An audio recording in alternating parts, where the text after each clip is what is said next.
புதுக்கோட்டை மாவட்டம் பொன் அமராவதி அரசு போக்குவரத்து தொழிலாளர்கள் 3வது நாளாக வேலைநிறுத்த போராட்டத்தில் ஈடுபட்டு வருகின்றனர். இதனால் போக்குவரத்து பணிமனையில் 30% பேருந்துகள் மட்டுமே இயக்கப்பட்டன. போக்குவரத்து பணிமனை முன்பு பல்வேறு கோரிக்கைகளை வலியுறுத்தி அரசு போக்குவரத்து தொழிலாளர்கள் ஆர்ப்பாட்டத்தில் ஈடுபட்டனர். ஆர்ப்பாட்டத்திற்கு தோமுச கிளை செயலர் முத்தையா தலைமை வகித்தார். ஆர்ப்பாட்டத்தில் அனுபவம் இல்லாத ஓட்டுநர்களை வைத்து பேருந்துகளை இயக்கி மக்கள் உயிரோடு விளையாடக்கூடாது, வேலைநிறுத்தத்தில் ஈடுபட்டுள்ள தொழிற்சங்கங்களை அழைத்து பேச வேண்டும் என்பன உள்ளிட்ட கோரிக்கைகளை வலியுறுத்தப்பட்டது. தோமுச, CITU, AITUC, LFF உள்ளிட்ட அனைத்து தொழிற்சங்க நிர்வாகிகள் பங்கேற்றனர்.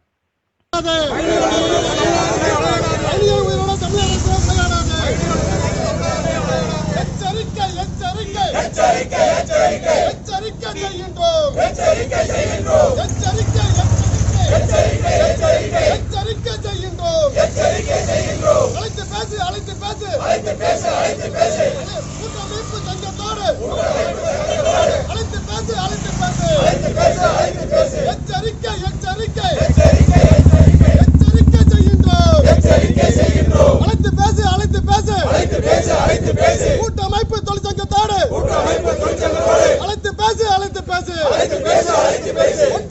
ஒன்றுபடுவோம்.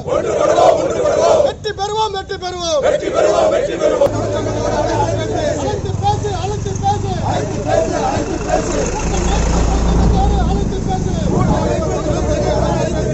14வது ஊதிய ஒப்பந்தத்தை பேசிட்டு 14வது ஊதிய